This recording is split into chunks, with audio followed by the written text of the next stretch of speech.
in that exhibition, I am looking at the swimming pool as a space really for communities to gather. And also looking at ideas around inclusion and exclusion and who really has access to a space like the swimming pool.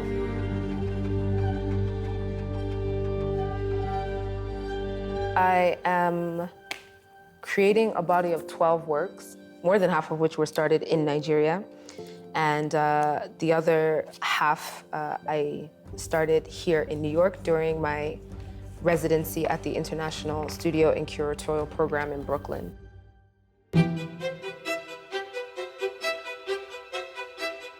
And in my research, I came across a book by Jeff Wiltz called Contested Waters, and he's describing the swimming pool as a contested space throughout United States history, culturally and socially.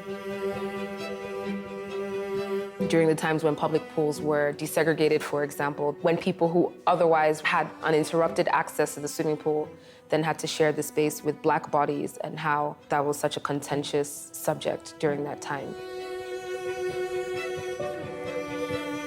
So I decided to use my 3-month residency here for the summer to look at the Harlem Honeys and Bears, which is an all-Black co-ed synchronized swimming team for senior citizens.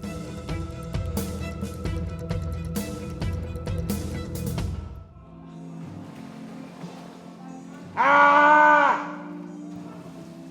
Stop! Break! You know it. 2 overarm. 1, 2. You go into your flip. Let's go. 3, 2, 1. Many of them talk about not having learned to swim until they were after 60 or once they joined the team, which also speaks to these ideas of lack of education and access to the swimming pool.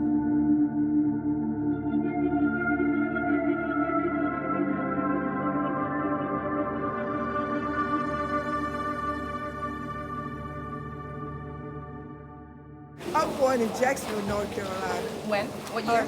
1922, I was born in Jacksonville, North Carolina. Swimming is the best thing could happen to me. When I'm in that water, it's just like, actually it's a therapy, really. And what they normally give you in the hospital, I get it in the pool.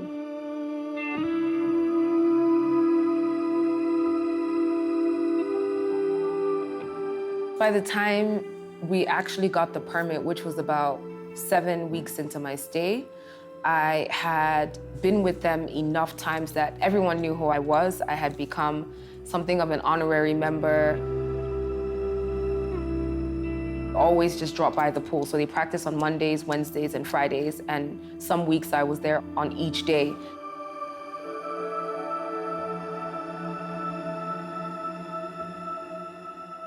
We need to be quiet and listen and try to do the best we can do at what we're doing. People are taking too much time doing other things than getting our practice in. Well, let's just pray that we get our practice in at 10 o'clock. And let's just hope that everybody gets there at 10 o'clock. When they gathered together and had the barbecue, there was also that level of community outside of the swimming pool and enjoying that company, the company of other team members in Mr. Luther's backyard in the beautiful brownstone in Harlem. Listen, I don't need you guys to get drunk, okay? Thank the Lord, bless the cook. I've been with the Harlem Honey and Bears. This is my 24th year. 24 years, wow. And I enjoy it too. Sometimes I watch movies and that's where I get a lot of it from, different dance moves and things like that. So picture that in the water. Mm-hmm. I try to visualize that in the water. I got some hot sauce from Jamaica, Barbados, and got some from around the corner. Do you have hot sauce from Nigeria? There's a plane leaving this afternoon. I'll get some. The team was all right back in the day. Really? Yes, this is before Coach got into it. And then, you saw slowly you saw the colors mixing. Mm-hmm. And then it was just us because everybody moved out of Harlem. See, Harlem used to be mixed. And then Harlem came down. Now Harlem's coming back up, so they're back. So right now we just call ourselves the only African American synchronized swim team. But I mean, the dynamics of the area have changed, and I'm almost certain, like with everything else, this is going to change too. When we're in the water, we help each other. And I think that's how I became captain, because anything you ask me to do in the water, I can do it. And I feel like I'm the queen, like I'm in charge under it. Like, you know, the moves that you can do, the things you can do under there, you can't throw up here.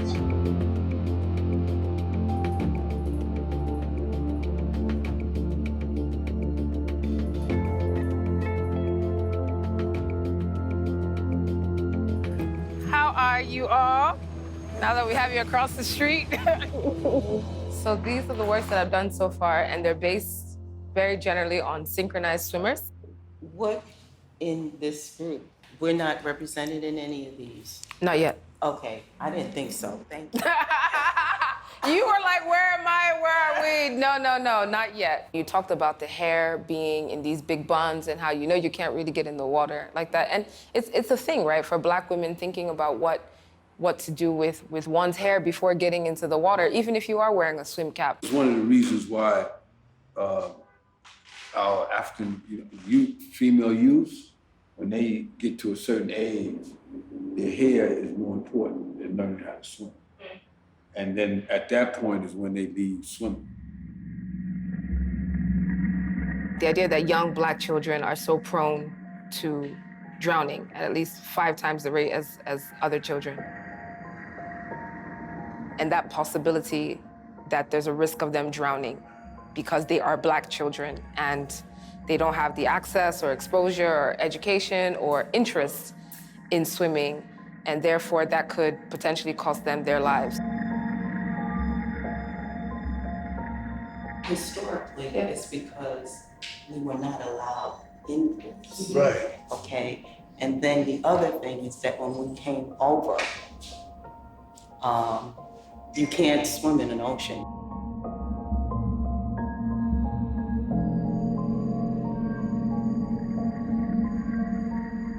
So it actually started with just individual swimmers.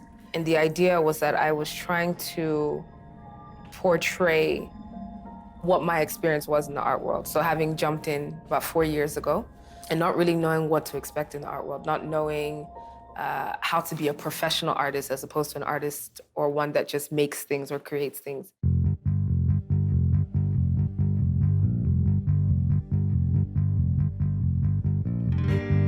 David Hockney talks about the formal problems of depicting water. He uses a very stylized approach to represent the light and refraction and splashes of water. And I think in a similar way, I've employed sometimes really thin gold lines or gold leaf to represent splashes.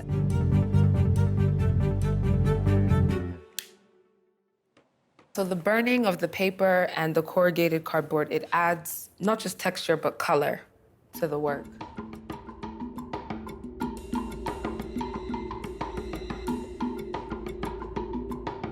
I used to live in Rwanda just a few months after the Rwanda genocide. Yes, I was 11 at the time, and we would drive around and see some of the buildings that were these actually really sort of bright pinks and pale blue, interesting colors. But then there were bullet holes and huge craters where bombs had exploded. And there was no visible violence at the time. And so I didn't witness anything traumatic, but it was interesting to be so glued to that image and to find it so alluring and almost beautiful, actually, but with such a disturbing history behind it.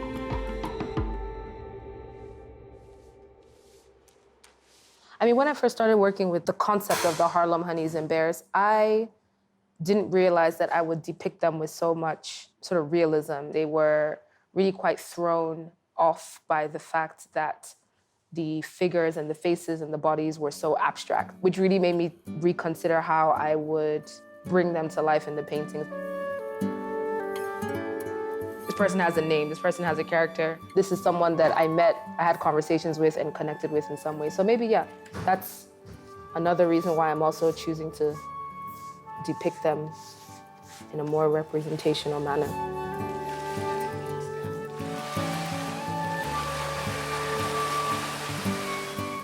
And so I think the first or second week that I arrived, we went to upstate New York in Cortland.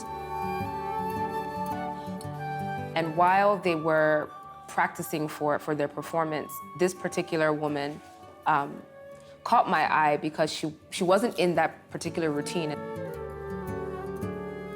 And I saw that her foot was positioned where the words deep came out on the tiling. And for me, there was something really captivating about the level of comfort, I would say, or freedom or ease with which she was perched on the tiles at the deep end. And so there was no fear that if, for whatever reason, she fell in by accident or somebody pushed her in or something, that she would drown. And so even though she's not in the water, she's outside of the water, she almost owns the space. We're at the Astoria pool today in Queens, which was built by Robert Moses as one of the 11 public swimming pools in the New York boroughs. During the Great Depression, to essentially allow for a place for people to cool off. And it was interesting being in the space today because if I pictured what it would have looked like in that time, I would have experienced was a homogeneous bodies in the water, none of which would have looked like these swimmers or the Harlem Honeys and Bears.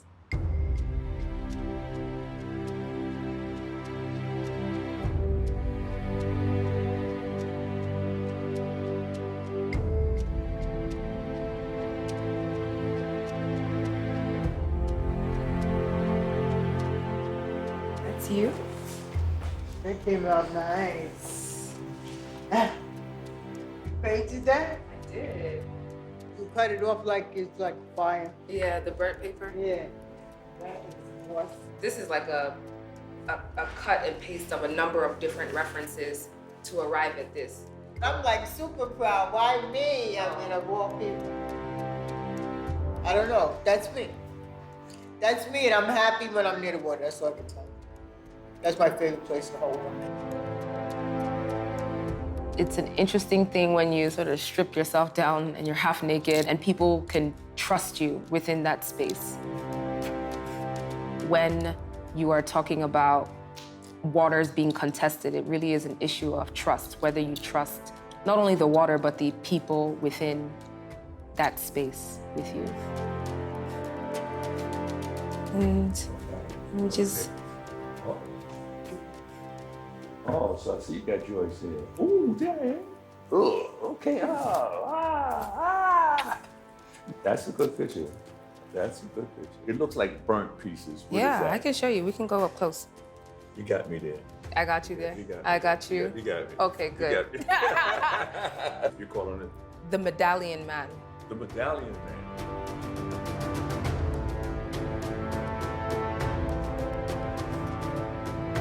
Before I started working with you, this is how I used to depict synchronized swimmers. Yes.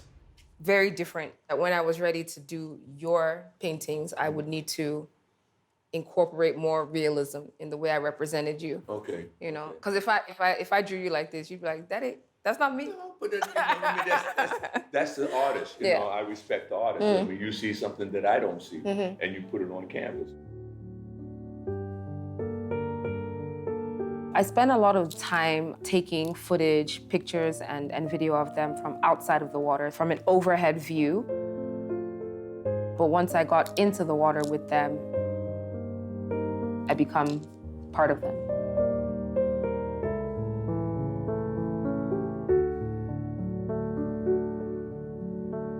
To me, age is just a number. And I'm gonna keep moving no matter what.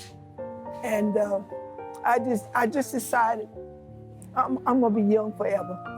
Yeah. It keeps me young. It keeps me young.